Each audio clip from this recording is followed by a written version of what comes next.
ৰাভা হাছং সাহিত্য পৰিষদৰ উদ্যোগত 3 দিনীয়া বৰ্ণাঢ্য কাৰ্যসূচীৰে মাকৰি ৰেন্দু পেন্দু হাছুত ৰাভা হাছং সাংস্কৃতিক সমাৰোহ 2024 আৰম্ভ হৈছে আৰু মই এই মুহূৰ্তত উপস্থিত আছোঁ খাদ্য মেলাত। যিহেতু খাদ্য মেলাৰ আয়োজন কৰা হৈছে বিভিন্ন সাংস্কৃতিক অনুষ্ঠানৰ লগতে খাদ্য মেলাৰ আয়োজন কৰা হৈছে আৰু সেই খাদ্য মেলাত মই উপস্থিত আছোঁ। প্ৰথমতে সেই খাদ্য মেলাৰ দৃশ্য দেখুৱাম।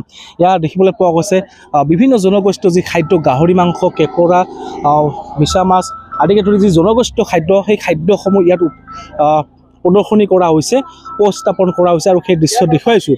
আৰু এই বিক্ৰেতাসকল খাদ্য মেলাত তেওঁলোকে অংশগ্ৰহণ কৰিছে মাজুলী লখিমপুৰ আদিকে ধৰি জিলাখনৰ বিভিন্ন ঠাইৰ পৰা এই খাদ্য মেলাত অংশগ্ৰহণ কৰিছে আৰু তেওঁলোকে খাদ্য যি জনগোষ্ঠীয় খাদ্য সেই খাদ্য বিক্ৰী কৰা দেখিবলৈ পোৱা গৈছে আৰু সেই দৃশ্য দেখুৱাই গৈছোঁ। আৰু এই খাদ্য মেলাত যথেষ্ট লোকৰ ভিৰ দেখিবলৈ পোৱা গৈছে আৰু সেই দৃশ্য দেখুৱাই গৈছোঁ। 3 দিনীয়া বৰ্ণাঢ্য কাৰ্যসূচীৰে অনুষ্ঠিত হোৱা যি ৰাভা হাছং সাংস্কৃতিক সমাৰোহ এই সমাৰোহত দেখিবলৈ পোৱা গৈছে যে খাদ্য মেলা সেই খাদ্য মেলাত যথেষ্ট ভিৰ দেখিবলৈ পোৱা গৈছে। যি জনগোষ্ঠীয় খাদ্য অকল আচলতে মাংসই নহয় গাহৰি মাংসই নহয় যি জনগোষ্ঠীয় খাদ্য আৰু যি পনীয় সেই পনীয়সমূহ ইয়াত বিক্ৰী কৰা দেখিবলৈ পোৱা গৈছে। আৰু ক'ৰ পৰা আহিছে আপোনালোকে ক'ৰ পৰা আহিছে? লখিমপুৰ পৰা আহিছে দখুৱাখানাৰ পৰা আহিছোঁ।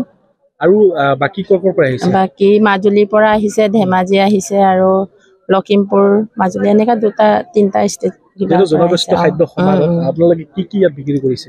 গাহৰি মাংস আছে চিকেন আছে আৰু কেঁকুৰা আছে মিছা মাছ গৰৈ মাছ বৰালি মাছ পলুলেটা এইবিলাক আছে কেঁকুৰাবিলাক আৰু ট্ৰেডিশ্যনেল আমাৰ চাই আপংটো আছে আৰু এইটো বগা আপংটো আছে চাইমদ যোনটো আপং আমাৰ আপং বুলি কয় সেইটো আৰু চাইমদ বুলি। কেনেকুৱা লাগিছে আজি ইয়াত? ভালে লাগিছে বেয়া হোৱা নাই। আগত আহিছোঁ 3-4 বাৰ মান হৈ গ'ল মোৰ ইয়াত আহা।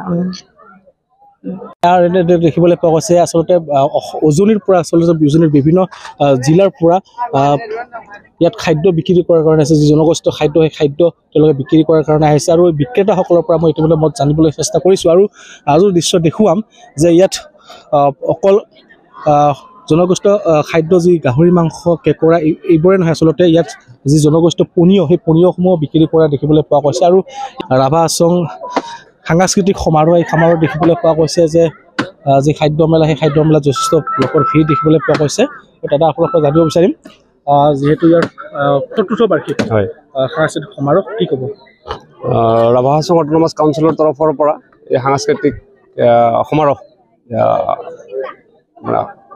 ফেষ্টিভেল ইয়াত অনুষ্ঠিত কৰা হৈছে ৰেন্দু পেন্দু হাছুত 3 দিনীয়া কাৰ্যসূচী। আমিও আহিলোঁ ইয়াত চাবৰ কাৰণে।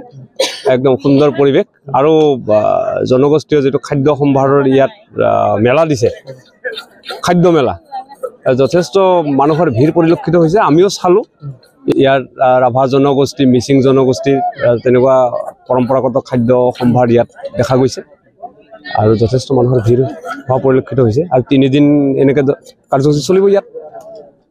হয় যিহেতু ৰাভা সাংস্কৃতিক সমাৰোহ 2024 এই সাংস্কৃতিক সমাৰোহ বিভিন্ন যি জনগোষ্ঠীয় যি সাজপাৰ খাদ্য সম্ভাৰ আৰু বিভিন্ন যি কৃষ্টি সংস্কৃতি উপস্থাপন কৰা হৈছে ঠিক সমান্তৰালভাৱে খাদ্য মেলা সম্ভাৰ ইয়াত উপস্থাপন কৰা হৈছে। আৰু দেখিবলৈ পোৱা গৈছে যে যি জনগোষ্ঠীয় খাদ্য সেই জনগোষ্ঠীয় খাদ্যসমূহ ইয়াত উপলব্ধ হোৱা পৰিলক্ষিত হৈছে আৰু যথেষ্ট লোকৰ ভিৰ দেখিবলৈ পোৱা গৈছে। আৰু দেখিবলৈ পোৱা হৈছে যে ৰাভা হাছং সাহিত্য পৰিষদৰ উদ্যোগত যি ৰাভা হাছং সাংস্কৃতিক সমাৰোহ এই সমাৰোহত দেখিবলৈ পোৱা গৈছে যথেষ্ট লোকৰ ভিৰ।